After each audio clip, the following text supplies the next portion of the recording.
Complete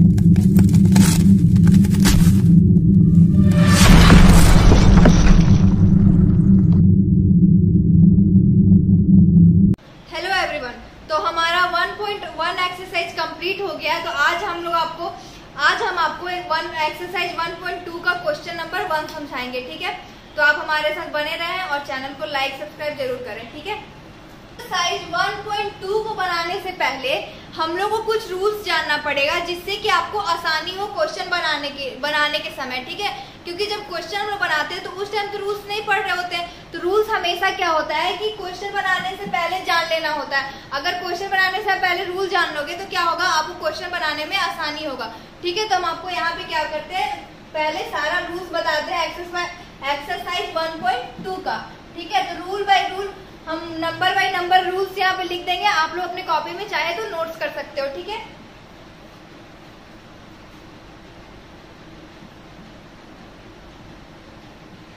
rule number 1 क्या है हमारा, और इस रूल में क्या है ना कि क्वेश्चन में कौन से नंबर से क्या कटता है वो बताया जाएगा, ठीक है। कि 2 से क्या क्या कट सकता है, 3 से क्या विभाजित होगा, 4 से क्या क्या विभाजित होगा और किस तरीके से होगा, ये हम लोग आपको यहाँ पे क्या करेंगे, बताएंगे।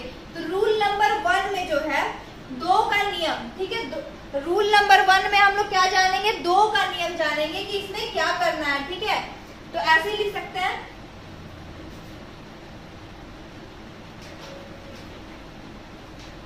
रूल 1 2 का नियम।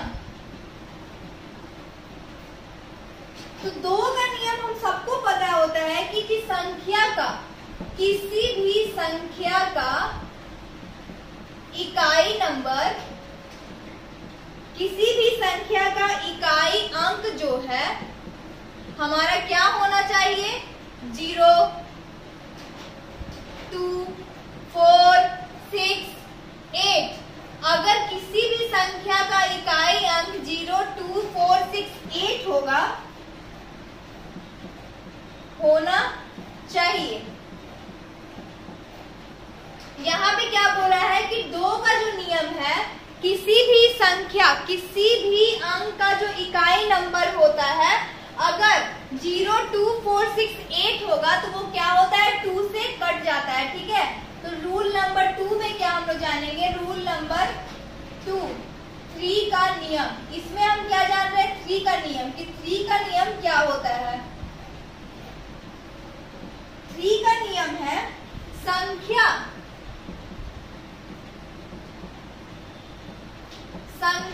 के अंकों का योग 3 से विभक्त होना चाहिए।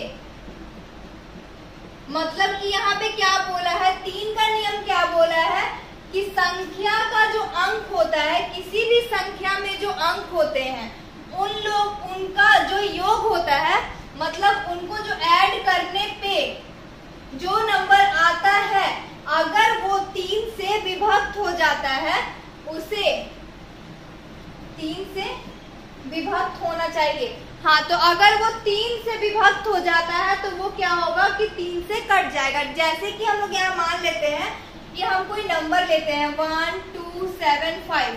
तो यहाँ क्या बोला है, इस संख्या के अंकों का योग। तो ऐसे लिख सकते हैं 1 + 2 + 7 + 5। तो इसका योग क्या आएगा, 2, इसका क्या आ जाएगा, हमारे पास आ जाएगा 15, ठीक है।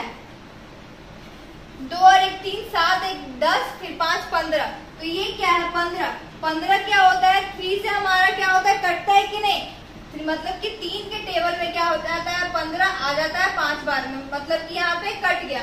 तो क्या हो गया यहाँ पे, जैसे हम लोग समझाना चाहते थे जो कि संख्या के अंकों का योग क्या होना चाहिए, जो नंबर आए वो 3 से विभक्त हो जाए। तो ये हो गया 3 का नियम, ठीक है। तो अब हम लोग यहाँ क्या जानेंगे, आगे हम लोग जानेंगे 4 का नियम।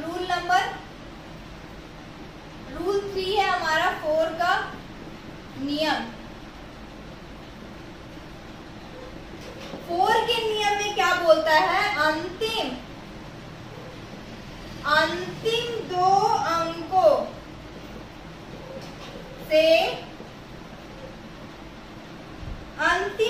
अंकों से बनी संख्या, अंतिम 2 अंकों से बनी संख्या 4 से विभाजित होना चाहिए।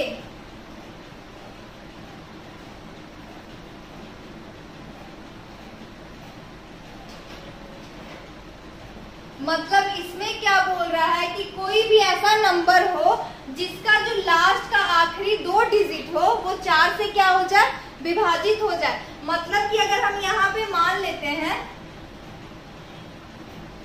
माना कि यहाँ पे हम लोग कुछ 516 एक डिजिट ले लिए, ठीक है, तो क्या बोला है इसमें, अंतिम 2 अंकों से बनी संख्या जो है 4 से विभाजित हो जाना चाहिए। तो हमारा अंतिम में क्या है, 16 है, तो 16 क्या होता है, 4 से विभाजित हो जाता है। ठीक है, तो ये हो गया हमारे पास 4 का नियम। तो अब हम लोग आगे बढ़ेंगे 5 का नियम। रूल नंबर 4 में है 5 का नियम। 5 का नियम बहुत ही इजी है, ठीक है। इकाई का अंक, किसी भी संख्या का इकाई का अंक 0 या 5 हो, ठीक है। मतलब कि 5 का नियम क्या है, किसी भी संख्या का इकाई का अंक जो है 0 या 5 होना चाहिए। तो ये क्या हो जाएगा, 5 से कट जाएगा, ठीक है। अब हम लोग आगे जानेंगे रूल नंबर 5। 4 तक यहाँ पे हो गया। अब रूल नंबर 5 जानेंगे हम लोग यहाँ पे।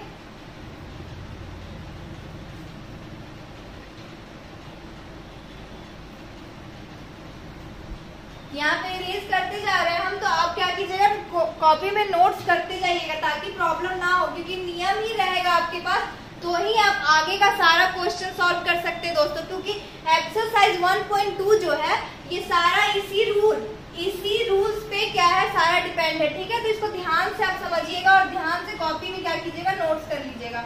तो रूल नंबर 4 तक कंप्लीट हो गया। यहाँ पे रूल नंबर 5 हमारा क्या कहता है, रूल नंबर 5 में है 6 का नियम। तो 6 का नियम क्या है, यहाँ हम जानेंगे। 6 का नियम कहता है कि 2 और 3 से विभाजित होने वाली संख्या 2 या 3 से विभाजित होने वाली संख्या 6 से विभाजित होगी। 6 से क्या होगी, विभाजित होगी। मतलब यहाँ क्या कह रहा है कि जो संख्या 2 और 3 से विभाजित होती है वही संख्या 6 से भी विभाजित होगी। तो अब हमारा रूल नंबर क्या है, 6 है, 8 का नियम। 8 का नियम 8 का नियम है अंतिम 3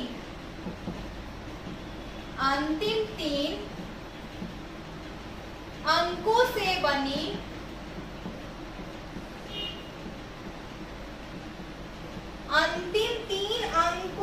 बनी संख्या 8 से विभाजित होगी। अगर अंतिम 3 अंकों की संख्या जो है 8 से विभाजित होगी तो वह संख्या 8 से विभाजित, तो वह संख्या 8 से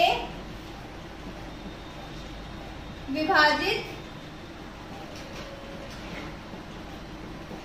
होगी, ठीक है। मतलब इसमें बोल रहा है कि किसी भी संख्या का जो अंतिम 3 अंक होगा, 3 अंकों से बनी जो संख्या होगी, अगर वो 8 से विभाजित हो जाती है तो क्या होगा, वो 8 से विभाजित होने के लिए हो जाएगा, ठीक है। तो अब ये हमारा रूल यहीं तक था। हमारे पास कितना टोटल रूल हो गया, हमारे पास टोटल रूल है 6। तो इसको ध्यान से समझ जाइएगा, कॉपी में नोट कर लीजिएगा, ठीक है, ताकि जब भी आप नेक्स्ट क्वेश्चन बनाओ तो ये रूल्स आपका काम आए। कभी भी मैथ को क्या करते हैं ना, रट के नहीं पढ़ना है। अगर रट के पढ़ते हैं तो हमेशा रटने जैसा ही हो जाएगा। इसीलिए इसको अच्छी तरह से समझना, और समझने के लिए क्या है, रूल्स को ध्यान में रखना पड़ेगा, ठीक है। तो इसको हम सारा इरेज कर दे रहे हैं। होप आप लोग इसको उतार लिए होंगे। हाँ, तो अब सारा जब नियम खत्म हो गया तो हम आपको अब क्वेश्चन की ओर बढ़ते हैं और आपको समझाते हैं एक्सरसाइज 1.1 का पहला क्वेश्चन। तो पहला क्वेश्चन हमारा क्या कहता है, पहला क्वेश्चन है हमारा,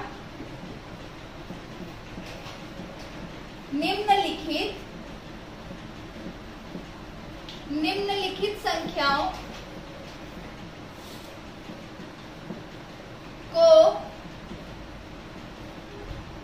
अभाज्य, गुणन, खंडों, निम्नलिखित संख्याओं का अभाज्य गुणनखंडों के गुणनफल के रूप में व्यक्त करें, ठीक है। क्वेश्चन है हमारा, इसमें पहला क्वेश्चन हमारे पास क्या है, 140, ठीक है। क्वेश्चन में क्या बोल रहा है, निम्नलिखित संख्याओं को अभाज्य गुणनखंडों के गुणनफल के रूप में व्यक्त करें। और हमारे पास पहला क्वेश्चन क्या आ गया है, 140। तो इसका हम लोग को कैसे निकालना है हम आपको यह समझाते हैं, ठीक है। ऐसे लिख देंगे हल। तो इसका क्या बोला है, संख्याओं का गुणनखंडों का गुणनफल के रूप में ज्ञात करें। तो हम यहाँ पे इसका क्या निकालेंगे, ऐसे 140 यहाँ लिख सकते हैं, 140। तो यहाँ लास्ट में क्या है, हमारे पास 0 है। तो 0 क्या हम लोग बताए थे रूल में कि 2 से क्या होता है, कट जाता है। तो यहाँ 2 से करेंगे 70 बार में, फिर 2 से 35 बार में, 5 से, क्योंकि ये लास्ट में क्या है हमारे पास, लास्ट में 5 है। तो क्या होगा, 5 से विभक्त होगा, 5 से हो गया 7 बार में, और ये 7 से 1 बार में, ठीक है। तो 140 का क्या आ गया, 140 का हमारे पास क्या क्या आ गया है, 2 गुना 2 गुना 5 गुना 7, ठीक है। यहाँ पे 2 आ गया, 5 है और 7 है। तो यहाँ पे 140 का हम लोग गुणनखंड क्या लिखते हैं, 2 गुना 5 गुना 7। तो यहाँ पे क्या, यहाँ रूल क्या कहता है, इस वाले क्वेश्चन में क्या बोलता है कि जो अंक 2 रहेगा, ठीक है, जो अंक 2 रहेगा तो हम लोग उसको इस तरीके से लिख सकते हैं, 2 का स्क्वायर गुना 5 सिंगल है तो लिख दिए 5 गुना 7 भी क्या है हमारे पास सिंगल है तो लिख दिए 7। तो अतः 140 के अभाज्य गुणनखंडों के गुणनफल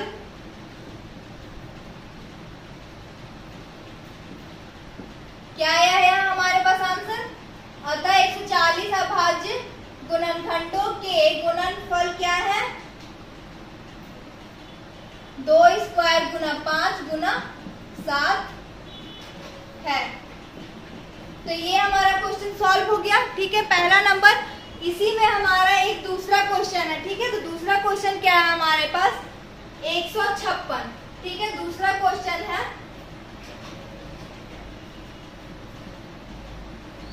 156। तो 156 को भी हम लोग इसी प्रकार से क्या करेंगे, हल करेंगे। उसका हम लोग यहाँ क्या निकालेंगे, अभाज्य गुणनखंड, यहाँ पे हम लोग उसका भी निकालेंगे, ठीक है। तो इस तरीके से निकाल सकते हैं 156। तो लास्ट में 6 है, मतलब कि 2 से कटेगा, ठीक है। कितने बार में, 2 7 14, यहाँ गया 8 बार में, फिर 2 से जाएगा 39 बार में, फिर 3 से जाएगा 13 बार में, और ये क्या हो जाएगा 13 से ही रह जाएगा। तो यहाँ पे हो गया 156 का क्या क्या निकल गया, 2 गुना 2 गुना 3 गुना 13, ठीक है। तो यहाँ पे क्या निकल गया है 2 गुना 2 गुना 2 गुना 2, ठीक है, फिर 2 गुना 3 फिर गुने 13। तो हम लोग इस तरीके से लिख सकते हैं। पिछले क्वेश्चन में भी हम लोग क्या किए थे, जो 2 ठो रहता है उसका स्क्वायर हो जाता है, गुना 3 सिंगल है, 13 भी क्या है सिंगल है। तो इसको भी हम लोग इस तरह से लिख सकते हैं। अतः 156 के अभाज्य गुणन खंडों के गुणनफल क्या क्या निकला है, 2 स्क्वायर गुना 3 गुना 13 है, ठीक है। तो इसी प्रकार पहला क्वेश्चन का 2 सॉल्व हो गया, और हमारे पास एक और क्वेश्चन है। और क्वेश्चन क्या है, तीसरा नंबर क्वेश्चन क्या है, 3825, ठीक है। तो तीसरा क्वेश्चन हमारे पास आ गया है 3825। तो इसको भी हम लोग इसी प्रकार से निकालेंगे, यहाँ पे साइड में कर लेते हैं। 3825 लास्ट में क्या है 5 है, तो पता है कि क्या होगा 5 है। तो इसको हम लोग 3 वाला नियम क्या जाने थे कि संख्याओं का योग जो हो अगर 3 से विभाजित हो जाता है तो वो क्या होगा, यहाँ 3 से कट जाएगा। तो इसको हम लोग इधर देख सकते हैं 3 8 2 जोड़ के एक बार देख सकते हैं कि 3 से कटता है कि नहीं। इसका आ गया इसका आंसर आया 18। मतलब ये क्या होता है 3 से क्या हो जाएगा विभाजित हो जाएगा, मतलब यहाँ 3 से कर सकते हैं, ठीक है। तो यहाँ आ जाएगा 1275, फिर 3 से चला जाएगा ये 425, 5 से हो जाएगा 85 बार में,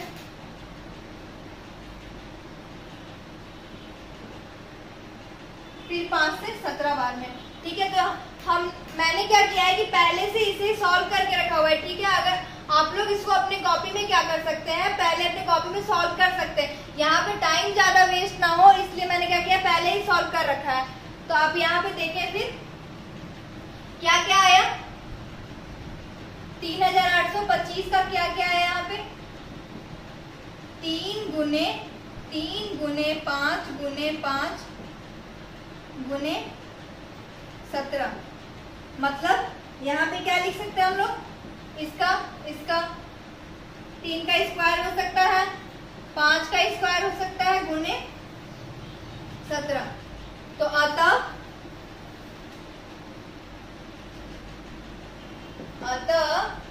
3825 के अभाज्य गुणन खंडों के गुणनफल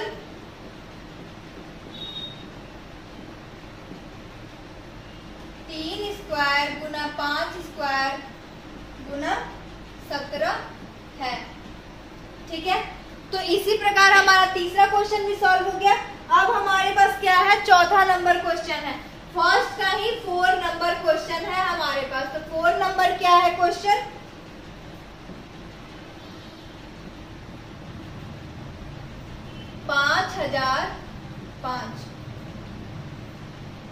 चौथा क्वेश्चन है 5005। इसको कैसे सॉल्व करें, तो इसी प्रकार निकालेंगे, ठीक है। 5005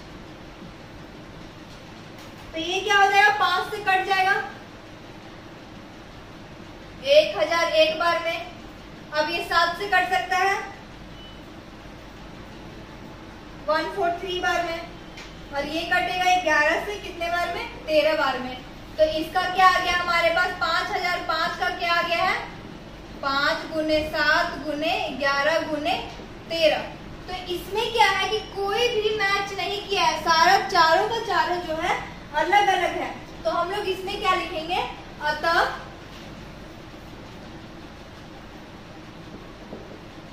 5005 के अभाज्य गुणनखंडों के गुणनफल क्या निकले हैं, 5 गुने 7 गुने 11 गुने 13 है। ठीक है, अब हमारे पास इसका नंबर 1 क्वेश्चन का 5वां लास्ट आखिरी क्वेश्चन बचा हुआ है। ठीक है, तो क्या क्वेश्चन है आखिरी में, 7429। ठीक है, 7429 हमारा क्या है, क्वेश्चन है। ठीक है, तो इसको भी हम लोग इसी प्रकार सॉल्व करेंगे जैसे हमने चारों को सॉल्व किया है। क्या लिख सकते हैं, 7429। तो ये इधर किसी से नहीं जाएगा, डायरेक्ट हम लोग इसको 17 से ले सकते हैं। 17 से कितने बार में चला गया, 437 बार में। तो इसको अब 19 से जाएगा ये 23 बार में। ठीक है, तो इसका क्या आ गया, 7429 का क्या आ गया है, 17 गुना 19 गुना 23। तो इसका हम लोग ऐसे लिख सकते हैं, अतः 7429 के अभाज्य गुणनखंडों के गुणनफल क्या है, 17 गुना 19 गुना 23 है। हाँ, तो हमारा एक्सरसाइज 1.2 का पहला क्वेश्चन जो हो गया इस वीडियो में कंप्लीट हो गया। ठीक है, तो अगर आपको वीडियो पसंद आई हो और अगर आपको क्वेश्चन हमारा समझ में आया हो तो इस वीडियो को लाइक कमेंट जरूर करें और चैनल को सब्सक्राइब कर दें। धन्यवाद।